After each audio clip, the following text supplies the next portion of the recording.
All right, we are live, episode 9. I think we missed a week somewhere here and there, but it's the bye week where we should be taking a break, and we are not. But we haven't met in Podcast, a no break. while. I had a couple crazy things going on. I haven't seen you in a month. That's right. I haven't seen you in a month. I took 2 weeks off the pod. You did last week, and Philly's had me you were down on bad. vacation. Oh yeah, Philly's depression was real, but go Birds. Nice. So we'll get into it. We'll let the comments get lit and stick around. So we'll get to all your comments because it's on a slight delay. So we're not ignoring you. We'll get to all of them as always. So you went to Eagles Dallas and I was away. Where do we begin? What time did you get there and where did you go? So it was a really excellent day for me. Starting out with, first of all, thank you, because we wouldn't have been able to make this happen if it wasn't for you selflessly giving up your ticket. When the schedule came out and you saw that you had the wedding, for those of you guys that don't know, Phil had his a family member's wedding over the weekend. I threw out the idea of, hey, that might be a cool game to take my son to. And we're like, oh, it's Dallas. We do a lot. Money's always tight sometimes. So obviously the ticket prices were through the roof. It was a game we were considering selling. So first off, thank you for giving your nephew the ticket. How do we do it? So I had two buddies that are one of the season ticket holder taking another buddy. You remember Will, and I know you know Molf. So Will took Molf. Molf lives down here. So when Molf heard I was going up, I gave him a ride, and then we detoured through Collingswood around 10:30, 10:45-ish to pick Will up, and we got the ultimate tailgate in FDR around in the 11 o'clock-ish hour, 11:30-ish by the time we parked. Stayed there for about an hour or two, did the whole photo shoot thing, took trip back to the skate park, which, by the way, if nobody's ever been in the skate park at FDR, it is so cool back there. So we went back to the skate park. There was these like super young group of like college kids that were throwing their own little tailgate back there. They obviously had no tickets. It was just like, it reminded me like a, I don't know, it was like just kids like all huddled around like one case of beer. I took this awesome video of them. I don't know if you saw it. I took this awesome video of them talking about the game, but the sound cut out. And I uploaded it, and everybody was like, take this down, the sound doesn't work. So that was something that was weird that I don't think we talked about. And then my son wanted to meet Philly Sports Guy. So I talked to Vince from Philly Sports Trips and said, like, hey, I'm not coming over to tailgate, but do you mind if I just roll through for a minute just to take some pics? He's like, oh, yeah, man, come on by. So shout out to Vince. We walked. Your 8-year-old nephew and I walked, and for those of you guys that saw the pictures, in his complete Halloween costume, which was a handmade Jason Kelsey outfit, we walked all the way to Philly Live from FDR. That's a far ass walk. We did that. It's not far. Walk. It's not. It's very convenient when you're going to the Eagles game, but it's far from our tailgate is far away. Philly Sports Trips tailgate's great, but our tailgate is far. It's over a mile. And we did the route, like the route that me and you took. Like, we didn't go up Pattison. We went through the lots because I wanted to walk him through the lots, and he got like 100 high fives, and 100 people took pictures with him. So shout out to all those people who were amazing. We took our pictures. People were taking pictures with Trip. Hollis came right up to me and was like, yo, can I take a picture with your son? I'm like, yeah. So he took a picture with Hollis. Hollis put that on his Insta, which was cool. And we had the time of our lives, man. Trip, my son, told me that it was the best day of his whole life. And he keeps saying it, too, whenever we talk about it. I'm like, what about that game? He said it was the best day of my life. So thank you to you. Thank you to the Birds for somehow eking out that win, even though it was ugly at times.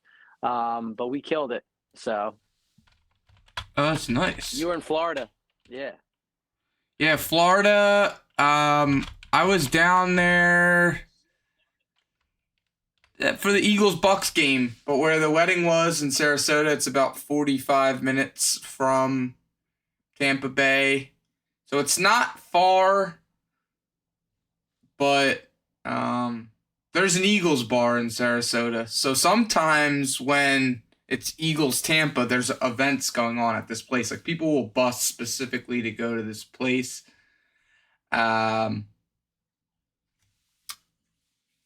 Even though it's like 40 minutes away from Tampa and the stadiums and everything else. But it's called Rafferty's. The owner's Carl Rafferty. People, my wife's sister is from that area, and she told us to go there. On Saturday, it's a Michigan bar, so I don't know how I really feel about that. I think they played Rutgers, or they play Rutgers. But on Sundays, it's an Eagles bar, so there wasn't an Eagles bar there. This guy Gaetano that I met, he pitched him on the idea, and the first week they had it, he had over like 100 people there, and it was way more than that. There was like a few hundred Eagles fans on this like rooftop. They call it the Nest. It's like a rooftop bar, the treetop bar. They call it the Nest on Sundays. So they caught wind that I was coming because I like messaged them on Instagram and I like tagged them in I was like, yo, I'm in Florida. This is where I'm going. And they caught wind and it fills up really fast. Like you need like reservations and tables and stuff. I didn't know. I was like, I'm just going to get there like an hour or two before the game and I'll be all right. Because it was like just me and my brother-in-law. And he hasn't watched my brother-in-law Dino owns Sam's Italian Market in Ambler, PA. He's never watched an Eagles game at a bar before in his life. He's either home or at the grocery store. So, and if he can get out and the store is like, once the rush slows down and the game starts, he can slip out of the store, he goes home and he watches the game. So he hasn't watched the game in full in years. Because he always misses like at least a quarter leaving the store and coming home, or watches it at the store in and out while working. Big Eagles fan though, big Phillies fan, 4 for 4. They live in a great area, and he's got a renowned spot. But this was his first time watching at a bar. He had the time of his life. They found out we were coming. They put 2 like metal-y like chairs, like hipster kind of like industrial chairs they found in like a warehouse somewhere. They just plopped them in the middle of the seat. So we didn't have a table or a bar seat. They literally just found us 2 chairs and plopped them in the middle. And the server came over. So it was great because we had our own server that was just running us like buckets. And then the owner brought us shots and we ordered like a bunch of tenders and wings and just like shared them with like the couple people next to us. Nice. But it was badass. Like it was hardcore. Everybody there was from like South Jersey, Philly, Delco, like all snowbirds and transplants, and nice. It was lit, and I didn't lose face the whole time. There was a lot of there's specifically like one guy next to me that was just like the whole game he was just not feeling good about it, especially at the end. We were giving up all the penalties, and we'll get into the game logistics, but there's this one guy next to me that was just the whole time he was just like and I got him out of his funk because I was like, win or lose, like it's a great game, doesn't matter, like we're gonna play them again and like possibly even a third time in the playoffs. Like this is not the end all be all for me. It's amazing that we won because we're up so much this early in the year, but either way, I was like cool with it and just kind of accepted it. And I was just kind of like a playing with house money kind of thing. And I was just like a fucking vibe, and I was getting everybody out of their funk. Well, you know my deal. I'm on record. If I was to tier my 3 ways to watch an Eagles game, number 1 is obviously being there. Number 2 is at my house, and number 657 is watching it at the bar. It always is a tough watch for me. I lose the X's and O's of it. It's and I don't have like the same atmosphere that I like. I will say Xfinity is probably number 3. I don't count Xfinity as like watching the bar because watching the game at Xfinity, especially with the DJ and the announcer announcing like first downs and touchdowns and playing the fight song and all that, that you actually feel like you're at the game. Looking at your videos that you posted, that bar that you were at looked as close to like that sort of fun vibe as possible. So you were definitely in the right spot and in your element, and kept the vibe, got vibe right down south. The vibe in the stadium was odd. I've heard a lot of people say like how loud it was and like how electric it was, and this is coming from your nephew. I said, "What did you think? Did you think it was loud?" And he said he thought the Phillies game was louder, and I probably agree. The Phillies game that we were at, the Diamondbacks game where they won 10-0, was louder with less people. People left. A lot of people left when we got the turnover on downs with the minute and a half left. And then we ended up giving the ball back to them. So you had a good amount of people had left the stadium when the Eagles were on that final defensive drive. And then our section got quiet. Like it started to get a little quiet. And I started doing the, how me and you do, standing up on the chair and yelling, and screaming. And then it got really loud towards the end, and it was excellent towards the very, very end. But when the Cowboys got from like wherever they started, like the 25 all the way to the like 11, it everybody was shook, and the stadium did get quiet. So Eagles fans, if you're watching this and you go to games, that can't happen. Got to keep that vibe up. Yeah, to leave. Yeah, I think everyone at the bar too thought they were just going to run the clock out too. But when they got the ball back, it was crazy. We gave them the ball all the way up to, they got all the way up to the 6, and then at their last play was at the 27. So they went back 21 yards, and they still almost scored. They got stopped like a 3 or 4 yards short of the end zone. But Ed asked, "Do you think the Eagles are going to the Super Bowl?" I'll let you take that one first. Yes. I think, I don't know why everyone loves the 49ers. I think they're fraudulent. The only threat is actually the Cowboys. Because now we're going down to Dallas, and we haven't won in Dallas in a while, I don't think. But we're going down there. We have a really good, when we travel, we always we've lost a few times, but for the most part, when we travel to our 1 or 2 road games of the year, we usually catch a win. So if you beat them twice and then play them a third time in the playoffs, that really worries me. I mean, that game's a crapshoot every time we play them. I think they did that in the 90s. They did that in the 90s. They beat them twice in the regular season, and then they lost. Didn't that happen with the Giants recently? Didn't we draw the Giants in the divisional or wild card round, and we had beaten them twice, and we tried to like psych ourselves out, like you're gonna beat them 3 times, it's not possible. Didn't that happen recently? Am I making that up? I think last year we beat them twice, unless we lost to them the first time we played them. I can't remember. We played them the last game of the year to get the 1 seed, and then we played them again like 2 weeks later and just beat them twice. But the Giants stink. The Cowboys are legit. To answer the question, do I think the Eagles are going to go to the Super Bowl? I don't think there's any team that the Eagles are going to play, any team that it's not going to be a game. There's no team that is going to dominate us or just like we're just going to fall apart against. I don't see that happening. I see us being in a one-possession game with just about any team. We are not a dominant team, though. I will say that. Last year, we were it was almost boring how dominant we are. The Eagles are not boring. The games are still really tight. So I have the confidence that they can do it. I'm not ready to put them in the Super Bowl yet. I think they can do it, and I think they can win it. Are the chips going to keep falling their way? Because right now they are, and it's great. But one of these games, these mistakes that we kind of make will pile up too far, and you just got to hope that it's not in the playoffs. Yeah, and this week helped in a huge sense in that you're up. Cowboys have 3 losses, and you only have 1, and you have a bye.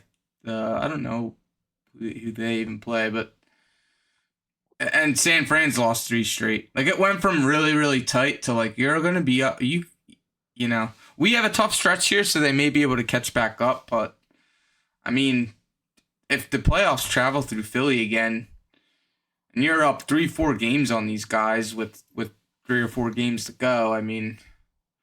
Coming through Philly and with a bye, you have 2 games. What are you going to get? A slouch team, and then maybe the Cowboys in the NFC Championship if they can finally win a playoff game. I mean, like it's and you're going to be in the NFC Championship. So if you're going to say rule of threes is going to kick in with the Chiefs because we play the Chiefs on Monday night. Say we lose to the Chiefs on Monday night, then we end up playing them again in the Super Bowl. There's your rule of 3 our way. So. Oh yeah, no doubt, and they're not good at all. I mean, they got a little bit out of that receiver Rice, but they put like 3 guys on Travis Kelce and totally shut their offense down. They scored 14 points on offense the whole game last week. The Chiefs, they got 1 defensive score or a kick return or something. This took 21-14 against the Dolphins. They only scored 2 touchdowns, and the Chiefs are sus. But I think we'll beat the Chiefs. After the bye, we play good against good teams. We'll beat the Chiefs against Miami. But yeah, that was fun. The past couple weeks were fun. The break is going to be awesome. I'm super tired from the Phillies and all the Eagles. The bye is going to be awesome. Just going to relax, detox, and we got a long second half. We got Chiefs, Bills. Friggin' Niners, it's gonna be a gauntlet, but it's good. And the Sixers are amazing, so I gotta shout them out. I was just about to bring up the Sixers. I was about to. Again, it's too early. I don't pay attention to them, so I paid attention when I saw Embiid scored. What did he score? 28 or 29 points in the third quarter the other night. That was pretty amazing. They're playing the Celtics tonight while we're doing this, so if you listen to it later. But at halftime, the Sixers were winning, and they're deep. They remind me of like the Miami Heat teams. They don't have like the superstars. They're just super deep. It's a tight game. It's a 3-point game. They'll bring somebody in too. They're not done. They'll bring somebody in. If Daryl Morey, I think, is going to wait to see how the team plays, and if they're like one little piece away, he'll ball up a couple. Maybe he can even ball up that first round pick. That 2028 first-round pick they got. I feel like they can be, with Nick Nurse fighting people, I feel like they're not going to be even anywhere remotely close, but they could be a team that, because this was supposed to be an in-between year, they were trying to clear some cap out and live to fight another day for next year.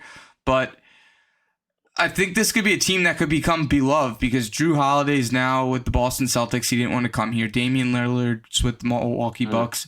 With the Milwaukee Bucks, he didn't want to come here. And they ended up having to give up a lot. They have, the couple good guys at the top, but we don't have like the guy, but we're just deep. Like there's like eight, 9 guys that are getting minutes right now. I mean, it's crazy. But anyway, back to the Clippers are pretty good. The West, yeah, but I just talk about the East specifically. That's the only team I'm like, but especially with Harden there now. Yeah. But how fun would it be if it was Sixers Clippers finals? Oh, yeah, just so awesome. Jonathan in the comments says we're ripping people's heads off after the bye, and Ed was talking about the Super Bowl. So when I'm talking about just getting to the championship game, because then it's like a crapshoot.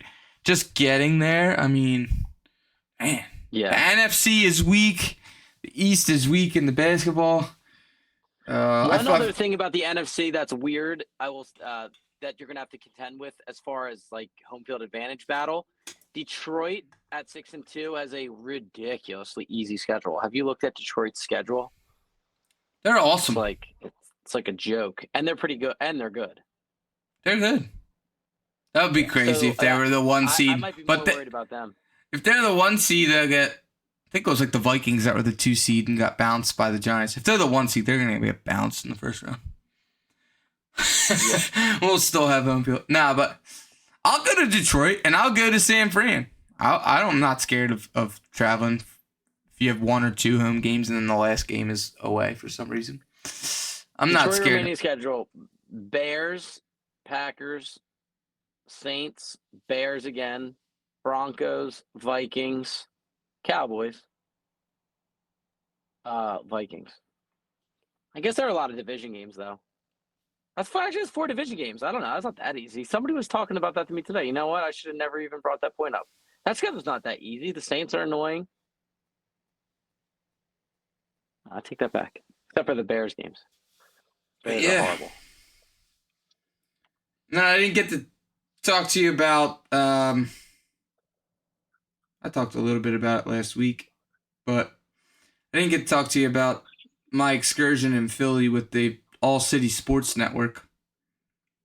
So I listened to the first half of the podcast that you did by yourself, and then I got to work and I never got a chance to finish it. I didn't get up through that part, but I did watch a good chunk of it, and it was very professionally done. It looked really good. Oh yeah, I got some big names on there. Fletcher Cox was on the Eagles version of what you did, like the next day. They signed Fletcher Cox. They signed to run their social media that girl Jordan, like the sporty Jordy. They must have got a ton of like investment money. They brought over a ton of salespeople from all the big major media companies, like all the Odyssey, Fanatic, the newspapers, Enquirer. Zach Berman's there.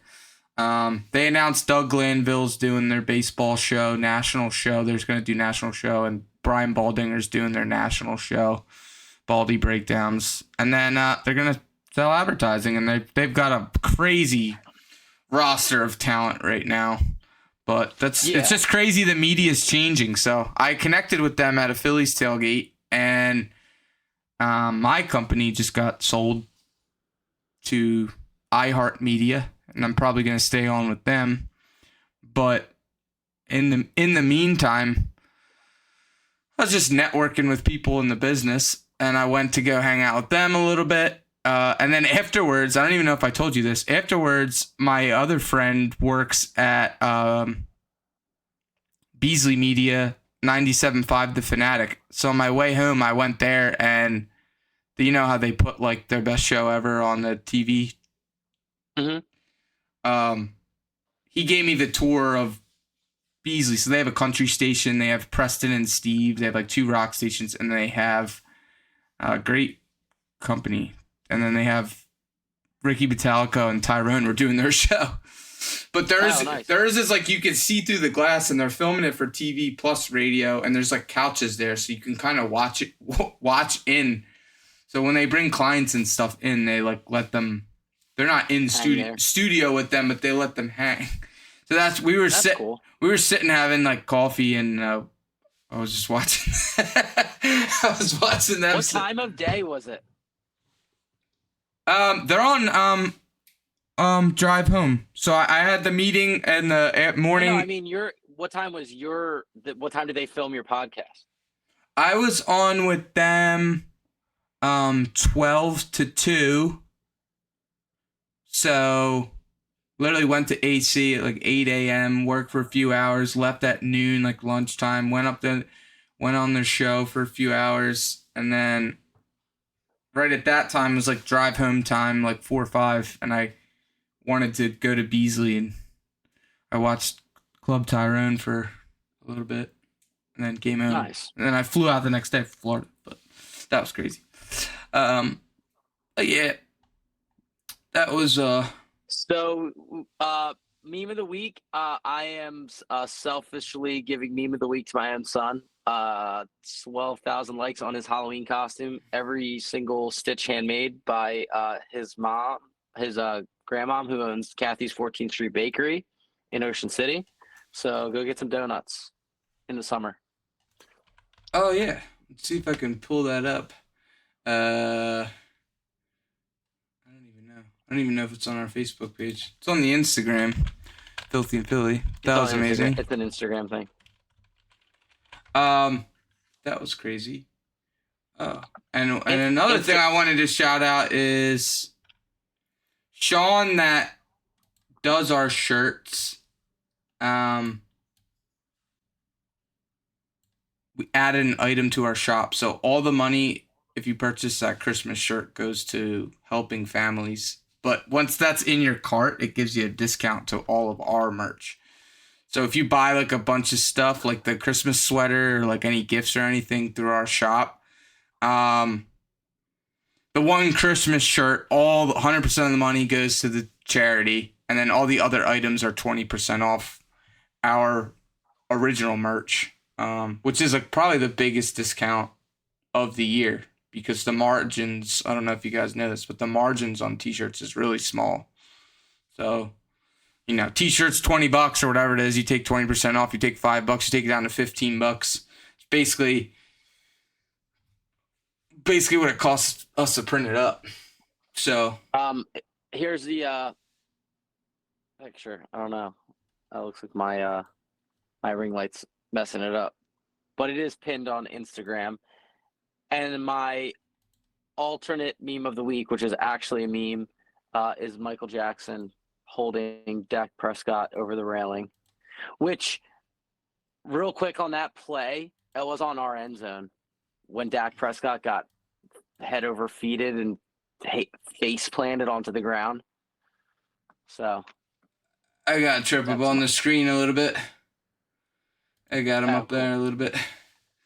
Oh, nice. That was it. That's him. He's going strong. 13,000 likes on our Instagram. Instagram's crazy, man. Our Instagram is doing amazing. Thank you, guys. I know you guys are watching us on Facebook, but please go over and follow us on Instagram. We're doing some really ridiculous stuff over there with reels. Great editing, original stuff, more original stuff than regular. Facebook's a lot of reposts, but our Instagram's been very original. We've been adding lots of stories. And then real quick, I'll shout out on our Instagram, only $1 a month, which is basically nothing. You wouldn't even remember it if you subscribed, and it would help us out tremendously. We have a subscribers only on Instagram, and we've been posting some great stuff on there. Lots of family stuff, just stuff like everyday stuff, some exclusive content, some exclusive reels. So if you want to support the page, it's a really easy way to do it for just $1 on Philthy Philly Instagram. Yeah, next week we'll be talking more about the Kelsey Bowl.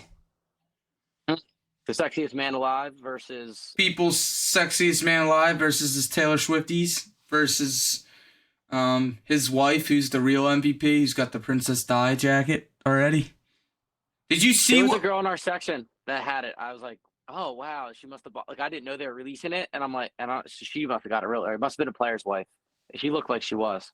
Probably, yeah. Landon Dickerson's gal and Jake Elliott's gal. That's who it might have been, honestly.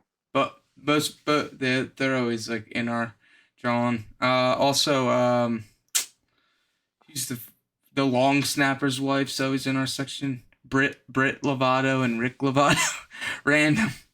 But right. So the jacket that Kai wore in her picture is on the Eagles Autism Foundation auction, like on their website, and the bidding the last time I looked was at $11,000. Oh my gosh, for a jacket. So she like signed it, and I think Jason's gonna sign it too. But that was crazy. So that's comes out tomorrow, and I'm not making it for that. They can keep that one. I by the way, if you're a dude rocking that jacket, that one's for the ladies, bros. I hate to tell you. Yeah, my wife's been looking for like a sweater. She likes the Kelly. Even before they brought it back, she's just a Kelly lifer. Doesn't have much gear.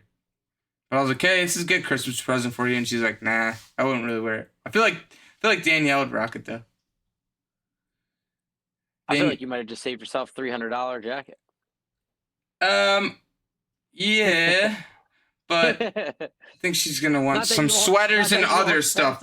3 other items, 3 other $100 items maybe. But that was good. Are we doing predictions or is it too early? For next week? We'll maybe do a preview show next week for the Chiefs. No, yeah, we'll do that next week. So tune in next week. Really, I didn't get your thoughts. Some people thought that the Eagles played bad or gave Dallas the game. I saw people were calling in like, we'll leave them with this. People were calling in like they're horrible. They make too much mistakes, like crazy stuff. They're in every game. They've improved in turning the ball over in the past 2 weeks. People say they don't make adjustments. They're not turning the ball over.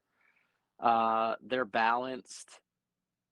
They're complementary when the defense needed to step up and make a stop last week after the offense fell short. And then vice versa, when we did get a touchdown, the defense got them right off the one drive, and then they went back and scored again. The Eagles are good. Philly's tough.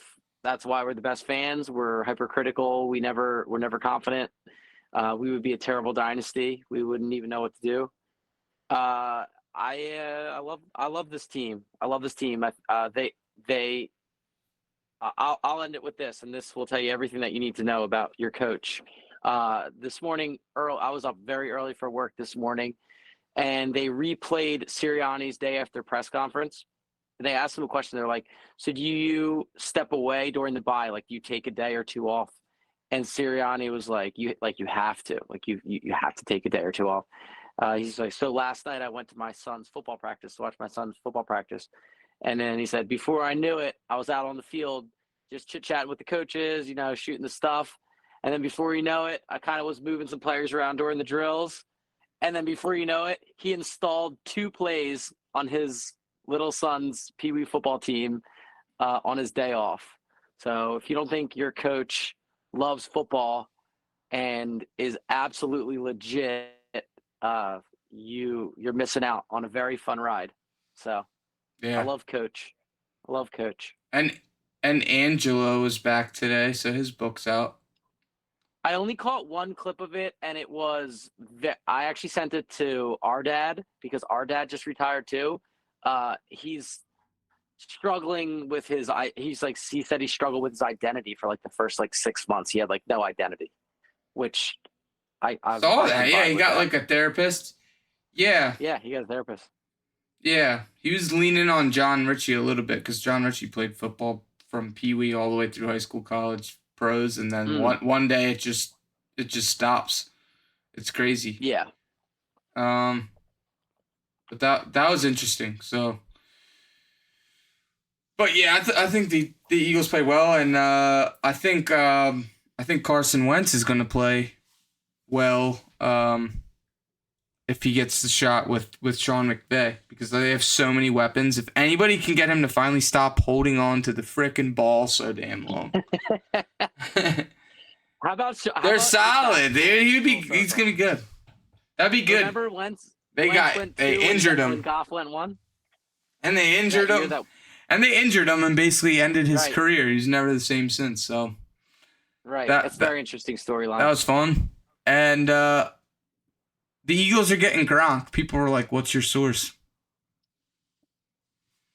Source is common sense, bros. They're getting Gronkowski. I think from what I heard, I'm not gonna say I think from what I heard because I texted. Now I got connections because I was up with people in Philly. I think Dallas Goedert, they're gonna hold off to see what it is, and they're gonna waste a week doing that, and they have the bye week, and then they're gonna put him on IR, which is 4 weeks, so he's at least gonna be out for 5-6 weeks, and they need to sign somebody, and they're not gonna sign Jonnu Smith or any of these tight end twos that the trade deadline's over, so you can't get somebody from a bad team. You have to sign somebody off the couch, and it is Rob Gronkowski. There's one tight end that's available, and it's Rob Gronkowski. I'm trying to think, what player did the Philadelphia Eagles sign off their couch, and what happened that year? Do you know who I'm thinking of? Foles? A player that came back to play. Yeah, Foles, but that's not. He wasn't really retired. Foles. I was thinking of Chris Long. And then really, really late, they needed a linebacker. They signed randomly who started in the Super Bowl, Donnell Ellerbe, who's a 15-year veteran for the Saints. Mm-hmm. He literally played 3 games for the Eagles, every playoff game, and nobody even knows who he is. But that's a rando name drop Donnell Ellerby. When you watch like the intros and they say their name, like Nick Foles, Arizona University, like blah blah blah, as like Donnell Ellerby, super rando. Yeah. But anyway, Only that's you would know cool. that. That's cool. We out. We'll see you next week, and we'll give you our predictions for Eagles Chiefs, and hopefully the Sixers win this dang game tonight, and hopefully as now that the Phillies are done and as it's just Eagles all the time, hopefully we need to get out to like a Union game if they're still in the playoffs, or go to a Flyers game or something, or Sixers or something. And we'll be down in Dallas. You still have Sixers up 10, 5 minutes. From what so the Dallas trip is 12/10, so it's November 8th. So there's literally probably 2 to 4 days you can still book and go.